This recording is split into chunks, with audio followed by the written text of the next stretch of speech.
Castigar menos quizá, pero ciertamente castigar mejor. Así reza una de las premisas que abre el discurso de Foucault en torno al control de una sociedad.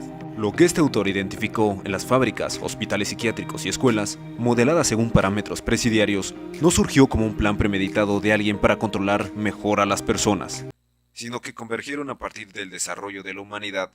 Y lo mismo sucede en las redes sociales, pudiendo aventurar a decir que éstas evolucionaron. Hay tres técnicas de control: observación jerárquica, normalización del juicio y examinación. En otras palabras, podemos ejercer control sobre los sujetos, y entiéndase esto como lo es, sujetos a una estructura de poder, mediante la observación.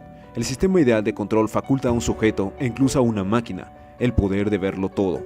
Podemos prescindir de un Sauron, el ojo que todo lo ve, y sustituirlo por cualquier otro agente capaz de realizar esa actividad, la inteligencia artificial. Imaginemos un agente con menos restricciones cognitivas que pueda procesar información más rápido que un ser humano. Un guardia ideal para un sistema de control ideal. Una red social. La preocupación del poder disciplinario o del control es corregir a los sujetos que no cumplen las condiciones que busca el sistema.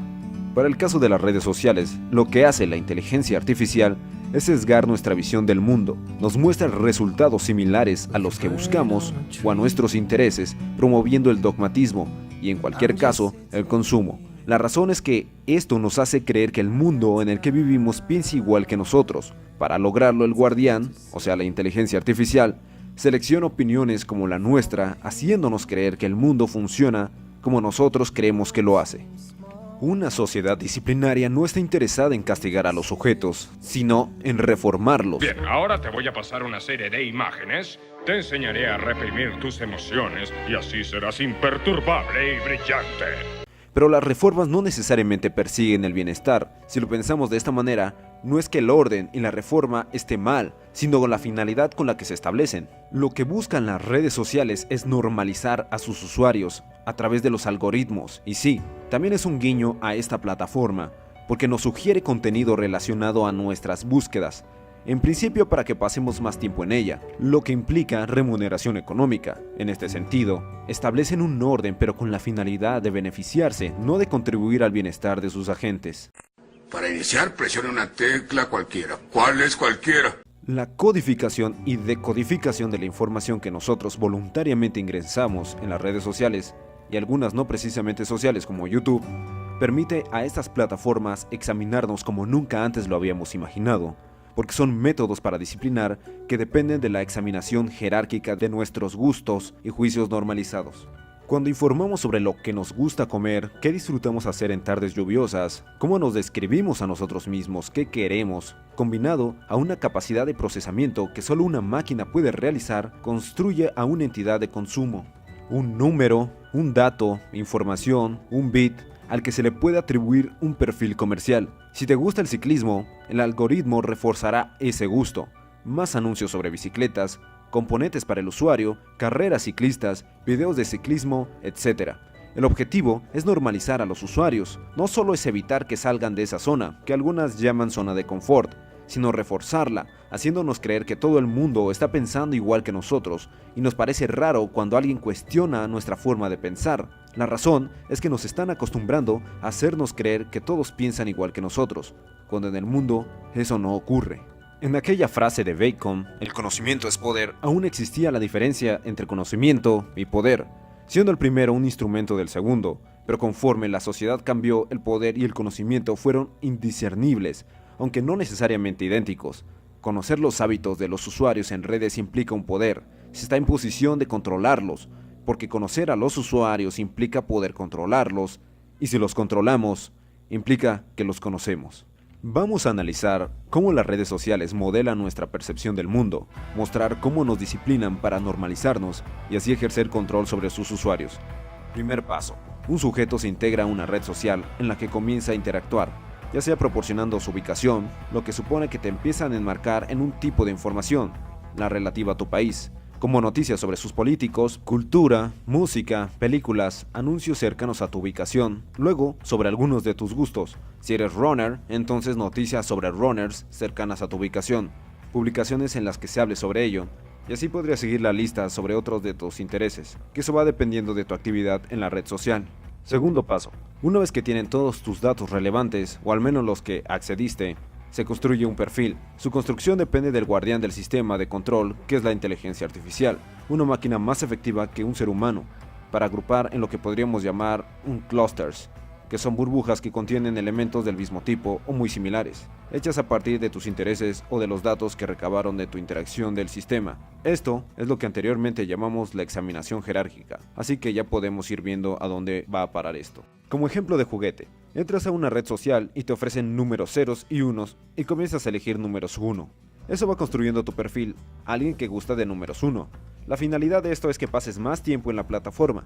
Ya dije anteriormente que la normalización no es que sea mala, sino la finalidad con la que se normaliza. En este caso es con la finalidad de que consumas más horas de video o de redes sociales. Tercer paso.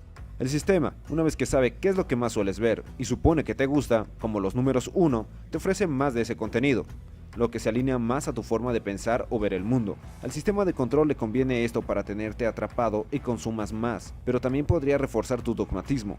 Digo que podría porque a lo mejor pasas más tiempo viendo contenido crítico. Cuarto paso.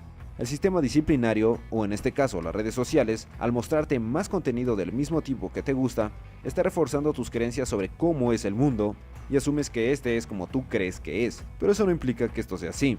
Alguien más podría estar viendo números 2 y tú números 1, así que la imagen que tiene un sujeto del mundo podría no corresponder con la que tiene otro.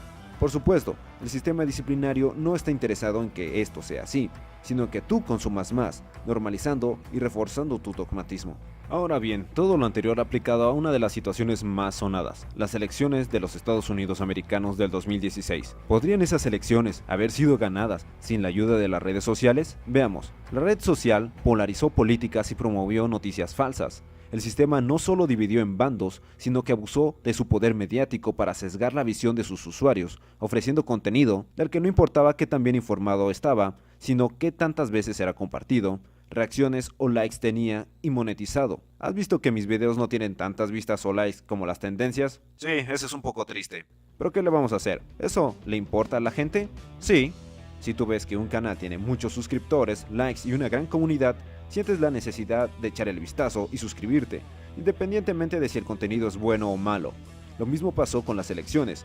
¿Qué importa si las noticias sobre el actual presidente electo de los USA era basura? Tenía tendencia y eso generaba un perfil de los usuarios que querían pertenecer a ello. Estar fuera suponía ser un marginal y nadie quiere estar en las orillas de donde todo lo interesante ocurre. ¿Qué importa si eso es una basura? A la gente le gusta y también quiere estar inmersa. ¡Ah! Barney, ¿cómo es que vuelves a entrar? Soy un ebrio, no tengo idea de cómo hago las cosas. ¡Ah! Como una bola de nieve. Nosotros compartimos esa información basura, la veían nuestros amigos, la compartían, nos ofrecían más de lo mismo y sesgaban nuestra visión del mundo. No hablamos de conspiranoias, sino solo de sucesos que ocurren con naturalidad. Por ejemplo, si alguien nos da información pero no recordamos toda y aún así la transmitimos echando un poco de nuestra cosecha a alguien más, ese alguien también lo hará, llegando a tergiversar el contenido y formando creencias falsas, que por cierto, alcanzan un público enorme en redes sociales, creando opiniones sesgadas y mal informadas. Aunado a que las plataformas nos ofrecen contenido que nos entretiene y mantiene a nuestro cerebro en un estado de letargo en el que pensar menos es mejor. Las técnicas para formar la imagen de un agente de consumo es de todos conocido, y ocurre desde antes de la intervención de las redes sociales, a través de folletines enviados al correo postal en los Estados Unidos americanos. Información sobre nuestros estilos de compras en los supermercados creaban un perfil comercial para ofrecernos productos similares a nuestros consumos. En la actualidad, esos datos que se obtienen en las redes crean categorías y promedios que son usados para sesgar nuestro contenido. No quiero decir que esto es inevitable y que todo el contenido que vemos en las redes se apega a lo que pensamos. Habrá momentos en el que veremos publicaciones que nos disgustan, sugeridas por la plataforma. En cualquier caso, también de allí aprende la máquina. Decir qué tipo de estructura tienen las computadoras para aprender y ofrecer contenido es otra cosa. Podrían ser redes neuronales o no, pero eso no invalida el hecho de que vemos más contenido que está en nuestros intereses de los que no. Cuando reaccionamos a publicaciones que nos disgustan, también es información relevante de la que aprende el sistema o la inteligencia artificial. Ya sea que ocultemos publicaciones sugeridas o las ignoremos, como cuando no interactuamos sistemáticamente a cierto contenido. ¿Tendríamos que darle like a cosas que no nos gustan? No lo sé. Si con ello quisieras demostrar que nuestra percepción no está sesgada y que el sistema también es capaz de mostrarnos recurrentemente contenido que no nos gusta, podrías hacerlo, pero sigue sin invalidar el hecho de que el sistema está buscando contenido similar al que te gusta. Solo estarías siendo masoquista para ver algo que no te agrada. El panóptico es una estructura arquitectónica que posibilita a los guardias la vigilancia total de una prisión, con menos recursos, en el que cada prisionero es observado, pero no sabe en qué momento está siendo vigilado. Si el guardia es un ser humano, no podrá vigilar en cada momento, pero si es una máquina que no depende de circunstancias contingentes como sueño, hambre o capacidad computacional, podría vigilar con más precisión.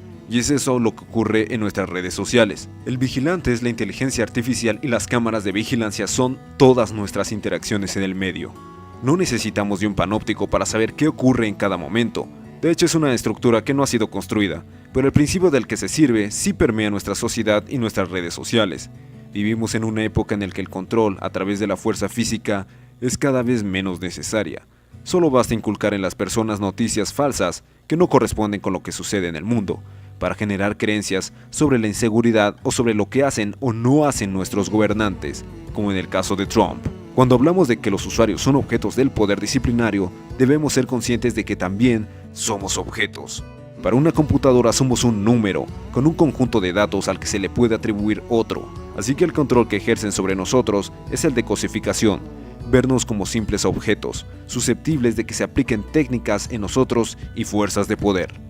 Lo que esto produce son sujetos pasivos que adquieren información que se les da y pasivamente crean una imagen del mundo que refuerza su idea de cómo es la vida. En este sentido, estamos diciendo que no solo se refuerza el cómo vemos el mundo, sino cómo quiere la red social que lo veamos, ante lo cual muy pocos ponemos resistencia. Un ejemplo de juguete.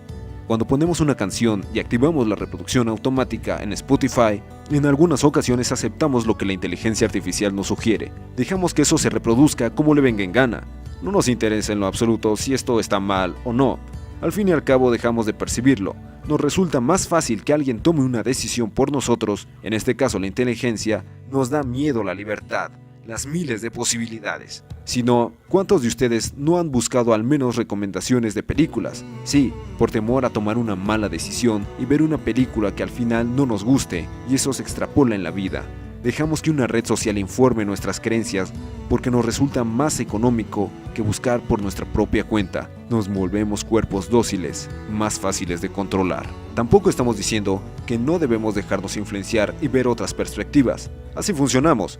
Somos sujetos receptores que cambian sus creencias. El problema surge cuando aquello que consumimos no somos capaces de cuestionarlo y lo aceptamos sin más, como cuando nos imponen un presidente que no resultó electo. La sugerencia es saber hasta qué punto nuestras creencias, o al menos las más relevantes, que podrían ser las que coincidan con nuestra vida, dependen de influencias como las redes sociales. El control y la disciplina no es un mal en sí mismo. Podemos disciplinarnos para salir a rodar a las 7 de la mañana y posteriormente dedicar 2 horas al día a la lectura y actividades cognitivas que nos exijan más. El problema es cuando la disciplina tiene como finalidad hacer de nosotros sujetos pasivos para el dominio. Las redes sociales no tienen por qué contribuir a generar humanos más humanos, sino que tienen como interés que pases más tiempo en ellas. Tampoco es que sea una actividad propia de las redes el influenciar sobre nuestras creencias, también lo hacen los amigos, los profesores, libros o plataformas de reproducción en streaming. Aunque sí hay una diferencia entre la cantidad de gente que puede ser influenciada por una red social y sobre los tipos de creencias, mientras Netflix, Spotify, Crunchyroll, que por cierto ninguna de esas me está pagando, pero ¿qué más da? Puede intervenir sobre qué contenido ver de acuerdo a nuestros gustos, aunque no trastoca nuestras creencias sobre el mundo, o al menos eso creo. Pero una red social sí, llegando a contribuir en la elección de un presidente y el futuro de un país. Así que necesitamos cuestionar qué hacemos. No vamos a estigmatizar esos recursos porque en algunas ocasiones les sacamos partido. Conseguir cosas que necesitamos comprar, encontrar libros que nos interesan, estar en contacto con personas, enterarnos de qué sucede.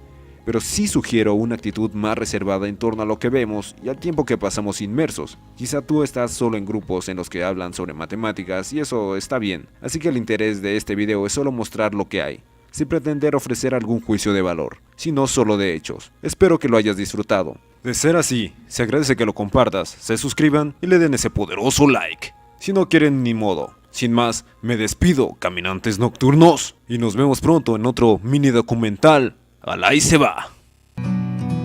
I'm just sitting here. I got time. It's clear to see from up here.